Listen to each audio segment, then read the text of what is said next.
Okay, so we're talking about diabolical influence with a real exorcist, Father Chad Ripperger. And can we go through the levels of diabolic influence and possession? I mean, obviously, you would have someone like the Antichrist will be the most perfectly possessed Possessed, yes. person that has ever existed because his will be perfectly, we assume, Right. aligned with the will of the satanic. But you've got that, and then there's about, I think you have six levels of Correct. influence, beginning with just ordinary diabolic influence, and I think that applies to all of us, doesn't it? It does, yeah.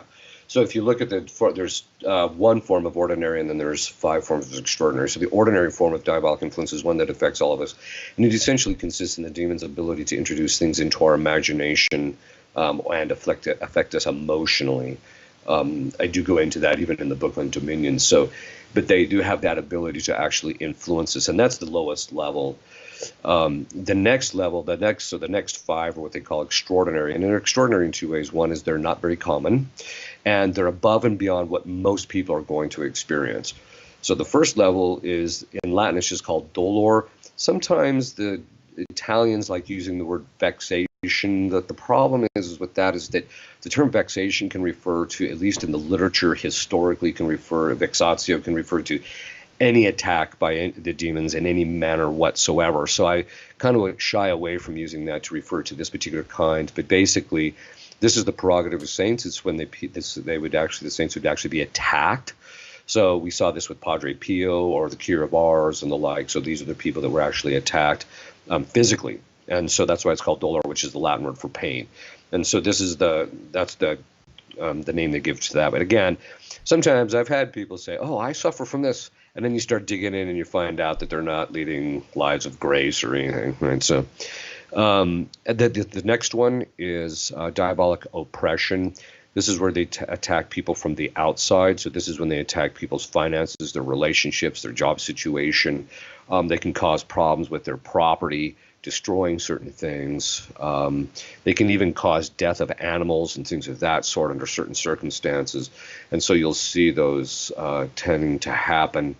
And we so that's the one that just deals with it's something external to us.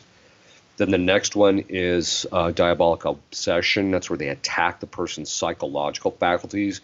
They do it in the same way that they do ordinary temptation, except it's much more intense, it's much stronger. The person usually doesn't have the ability to kind of reason their way out of it or look at it from a different point of view, which is what distinguishes it from temptation. Because temptation, if we stand back and look at it like this is ridiculous and get our mind off of it, we can do that. Whereas with people who suffer with diabolic obsession, they can't seem to think outside the box.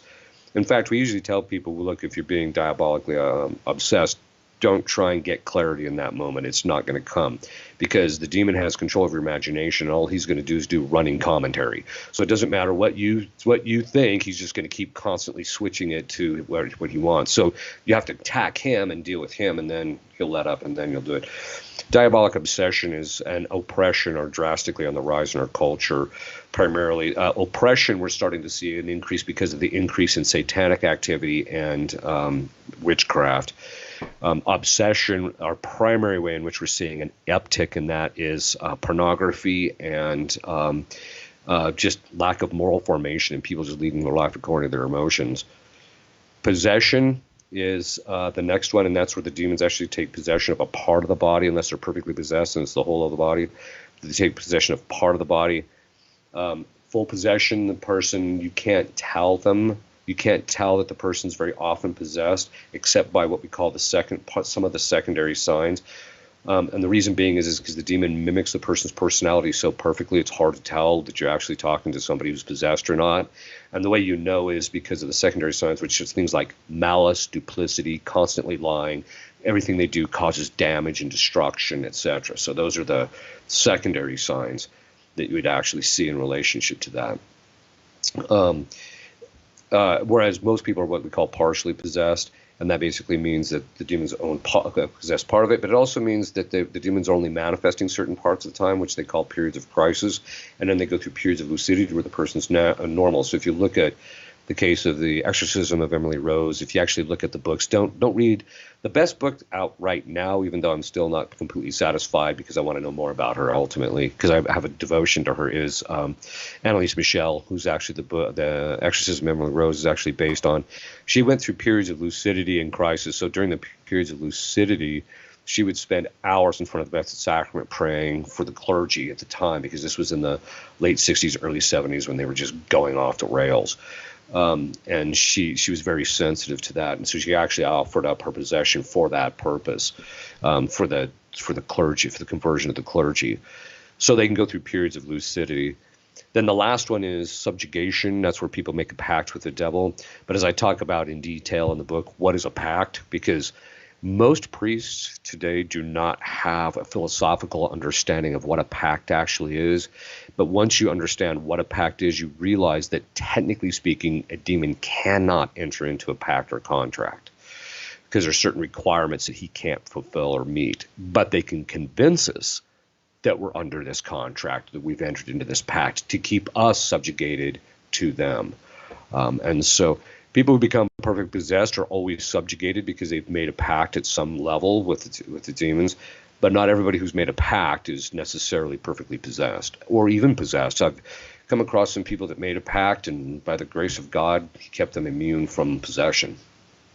Okay, so the levels are ordinary diabolic influence. Is that the basic level?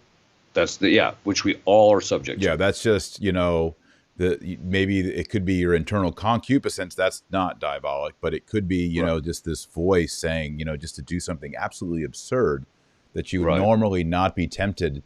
And it's just like, where is this coming from? Okay, so that's what that is. And what's the best way for us to resist that? Prayer, sign of the cross. How do we just snuff out that voice? Yeah, there's two parts. One is receiving of the sacraments on a regular basis is the primary thing, and staying in the state of grace. But then also, if you're being tempted in a particular area, that's an indicator that God wants you to work in virtue. So performing the acts of virtue contrary to those particular forms of temptation. Certain forms of temptation, it's just a matter of custody of the mind, getting your mind off it. Don't stop thinking of it. Don't try and figure it out. Don't just get your mind off it. Get it on something else that is good, wholesome, or at least indifferent morally. And so you just, you're basically just what you would do with any form of fighting any kinds of temptation, which I think, if I remember right, in the book on Dominions, even though I spent 3 years writing the thing, when you write something that long, which I'm sure you can appreciate, when you write something that big, you start to forget what you wrote in the beginning. So, but anyway, I do go into how to combat that in the book. Good.